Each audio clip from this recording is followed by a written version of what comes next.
Do you take us for idiots? We'd never trust food from someone like you. Hey, look, apples! Alright, what's going on, guys? Today we're going to be going over the Marvel Rivals patch notes for Season 6. What am I hoping to see here? I'm hoping to see Daredevil get a ban. Daredevil, not a ban. See, that's why. It's because he gets banned so much. He's like so broken. Who else? Him, Invis, Gambit, Mag, maybe. We'll see. I already see Angela, so she's getting a nerf. I think. We're making it slightly easier to knock Angela out of the fray. Reduce the shielded stance value from 350 to 300. Also, if you're new here, we go over and we'll say if the change was a good change or a bad change.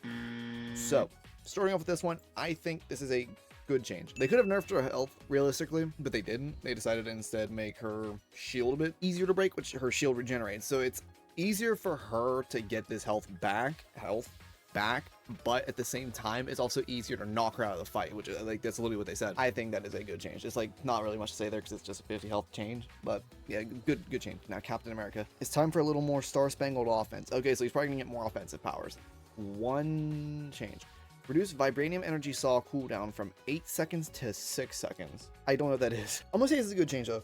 I don't know what it is, but it's good because Cap is just really mediocre because his whole goal is just to survive realistically and like dive people and be just hard to hit. He's not good because he's realistically good at anything in specific. He just is hard to hit. That's kind of it. You know what I mean? Doctor Strange. Sorcerer Supreme is more agile and dangerous than ever. 2 changes. Okay. Increase the Maelstrom of Madness conversion ratio of dark magic to damage from 1.2 to 1.3. So that's instead of doing 120 in his big burst, which you never really should be letting go unless it's at 100, I think. So he just does 10 more damage based on his thing. That's pretty good. Cloak of Levitation, new effect. Recasting during use now interrupts the ability. Preserves current movement speed and allows for new movement input to change trajectory. I think that means just like basically let go of like his movement ability. Like I thought he already did that, but I might be wrong. But I think that's a good change because his LB feels like his like levitate is his most weird ability because it's just so awkward to use in comparison to anything else.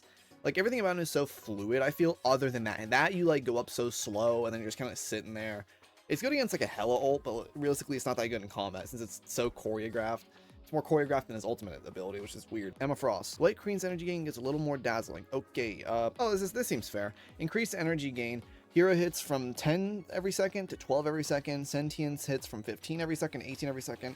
And shield hits from 5 per second to 6 per second. I think that's alright. I think that's a good change. Because, despite me thinking that Emma Frost is still kind of like a really broken character, because her diamond form is so broken, and they just refuse to change it for some reason. But this is good because most of the time whenever I play her, I feel like inclined to overextend to keep the 100 charge. I feel like that because I've heard from many people, and I've also, in my experience, keeping that 100 charge is so important to the fight that sometimes it can lose you the fight if you don't understand when to fall back and when it's worth it to keep that 100 charge and whenever it's worth it just to back up. But I do think this is weird because now her key downside being that she has to build up in the fight or else she has to use her diamond form just to survive is now kind of mitigated a little bit, but I don't think it's gonna be that big of an impact in a negative way. I think it's gonna be a better, more positive impact. So like I said, it's a good change. Hulk, there's 2 icons here. There's a sprain and aim play. Stronger than ever, Hulk's ability gets a some whatever it's called. I just read that bottom effect. Oh gosh. Reduce Hero Hulk Incredible Leap minimum charge from 0.5 seconds to 0.4 seconds. Maximum charge time from 2 seconds, 1.7 seconds. He's a bit more fluid now. That's really good. In Hero Hulk form, reduce Gamma Burst cooldown from 8 seconds to 6 seconds and increase projectile damage from 70 seconds to 75, or 70 damage to 75. I'm pretty sure it's like the Thunderclap basically ability. If that's his Thunderclap ability, I think it is. Since it does damage, I don't think any other abilities do damage, but I'd say that's all right. Well, no, it's good. I was about to say, it seems kind of like a too big of a change because like taking the cooldown down by 25% and giving him a damage boost seems like a bit much. But then I realized it's Hulk that we're talking about, and Hulk sucks. In Monster Hulk form, Hulk is now immune to launch and knockback effects. Now, if you're a Hulk main, you're probably thinking like, I'm reacting to this like, oh, why is he reacting like this? Like this is a good change, which I agree. This is a good change. In a vacuum, let's just say now, this is a good change. This is a very good change in a vacuum. But like that last effect we saw was not necessary in season 1. Why was Monster Hulk scary in season 1? Because not every single character had CC. The game's so annoying since people just call it CC rivals all the time. Every character has some form of CC. Every character. Almost every character. Jeff the Landshark has CC. Invis has CC. Gambit has CC. There's so many characters that have CC that like, why? Like Jeff I can kind of guess since it's on a weird cooldown and it's for survivability, but it's the fact that he needs an effect to stop knockback effects when Emma Frost and the Thing get them by base. Like Emma Frost has more knockback immunity than the Thing. Why? Like they're just like, they're creating an issue and then creating a solution to the issue. Why not just remove the issue? But let's not get into that. That's a video for another day. Good change. Wakanda Forever, Black Panther's offense and defense are slightly up. Okay, increase spear toss damage from 45 to 50 and gain 50% damage reduction during Bass Descent startup animation. That second change is good, but this is a bad change. Like, why? Again, I have a video on it. Like, if you're watching this video, I'm sure you've seen my other videos, but like, if you haven't seen the other video, watch the Black Panther dilemma, and it goes in on why Black Panther just can't work as a character as he is. Why would you not just like up his vibranium claws like damage? Because his issue is he is either gonna kill you instantly or he gets no value. There's very little room for in between, and if it's in between, it's just a little bit away from getting killed and a little bit away from just getting murdered. Why would they give him spear toss damage? So now his one-shot kills are like a bit more consistent. Like somebody that he is healing you is gonna have to do a really good job, and which is, it's again, it's only 5 damage, but you do 2 in a combo. It's 10 extra damage in a combo. Why would you make him more lethal? Like, why not give him something else to solve all of his other issues or something? I don't know. Bad change. Okay, this is a lot of changes. Daywalker's threat level rises. Choose your weapon wisely. When wielding Hunter Shotgun, Daywalker Dash, new effect. Slow enemies by 40% for 1.5 seconds. Increase second hit damage from 20 to 50. When wielding Ancestral Sword, remove slow effect from enemies and apply 8% healing reduction per strike. 32% total if all are hit for 3 seconds. Oh, reduce damage from 15 to 8 per hit. So Daywalker Dash, I think it's just a sword where you just do 8 damage instead of 15. It's more just to reduce their healing. Reduce pellets fired per round of Hunter Shotgun from 12 to 11. Damage fall off now starts at 15 meters, was 20. At 30 meters, damage drops from 50% of base was 40. They nerfed them. They nerfed him. Why? Well, why'd they nerf him? Blade is one of the worst characters in the game. Like, he's known for being so bad. Like, nobody really runs Blade. Like, realistically, nobody runs Blade that much. Adding the effects is good, and also I really like how they put that remove slow effect from enemies and apply 8% healing reduction per strike. That's good. They're making sure that you can't just get hit with 15 status effects and get murdered. I don't like they added slow. This game, again, is so CC focused. Even if it's not hard CC, if it's slow, it's so annoying. Which if I'm thinking right, I heard rumors of Storm getting a buff to where she also applies slow. Stop applying slow. Slowing down the game like artificially by adding it in abilities is so much more annoying than it is by just, I don't know, reducing how much movement a character has in their kit. So now it feels like you're more in control of what's happening rather than the enemy. Now the enemy can control your movement speed, which is stupid. This is a bad change. I don't get why they did this. This is a weird change. I might just be interpreting it wrong, but I think this is really, really bad change. But anyways, let's get on to Daredevil. The Devil of Hell's Kitchen gets a little less punishing. I see a 5 damage nerf in there. Reduce Devil Chain's high damage range damage 80 to 75. Reduce Devil Throw's single projectile damage from 32.5 to 30 total from 65 to 60 on a single target. Reduce Fury Gain from the Devil's Lash when grappling to the surface from 2 to 1. I need us to like look right here. Who got nerfed more? Blade, a character that you really never see in comp that much. I don't see him in comp very much, and is known for being like never anything above C tier, or Daredevil, a character that's banned every single game because of how broken he is. They nerfed Blade more than they nerfed Daredevil. Why? Like I don't know why they're so horrified of nerfing Daredevil. I'm telling you, man, you could probably give him a bit more of a nerf and he'd probably still be broken. I promise. 0.2 or 2.5 damage reduction. and a 5 damage reduction. Are you serious? You think the issue is the slight amount of damage? That's fixing nothing. That's making him slightly more punishing to play, but that's it. That's realistically it. But that's not the issue. The issue is that he's so, like, he's the 1v1 character. The 1v1 character used to be Jeffrey in Season 1, but he shouldn't have been.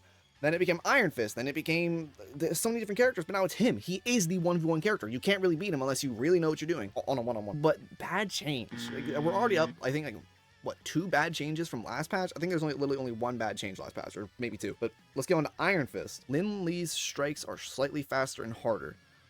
Increases Jeet Kune Do's force strike damage from 30 to 35. Increases Dragon's defense maximum duration from 1 second to 1.2 seconds. Good change. Just flat out, good change. I don't see Iron Fist too much anymore. I used to think he was like the most annoying character ever because like, oh, the immortal Iron Fist. He's not that hard to play against, really. But he's hard. He's annoying to play against whenever your team doesn't know what they're doing. But like, now that like most people know what they're doing and know how to deal with certain characters, he becomes far less annoying. Only the fourth strike damage from 30 to 35. That's good because now it's not just a constant upper damage threshold.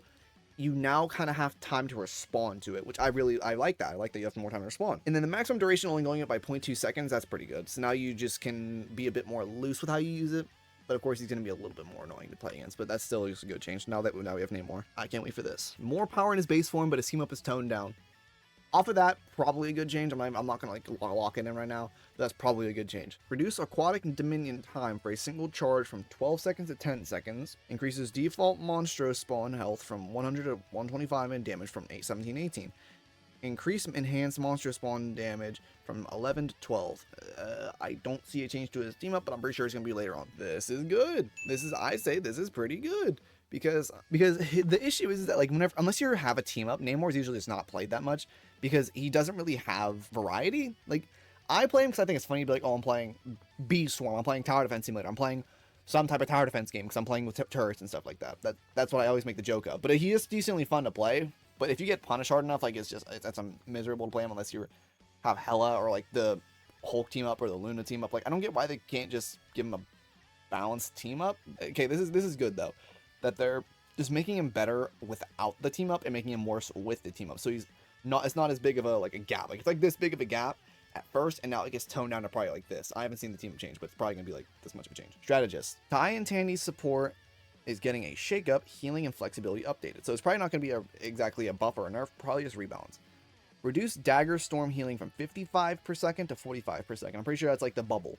So new effect, when a spell field is created, allies in range get a one-time healing of 60 health. That's good. I kind of like that change so far. Veil of Light Force and Terror Cape Adjustment. These two abilities now share recharges, capped out at 2 with each taking 12 seconds of recharge. After using either, both abilities enter a 2-second cooldown. I was about to say I love this change.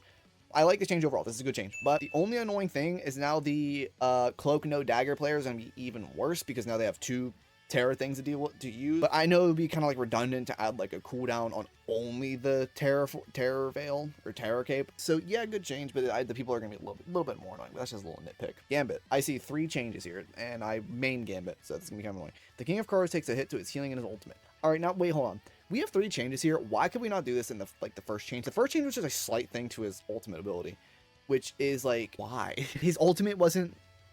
Yeah, that's the issue.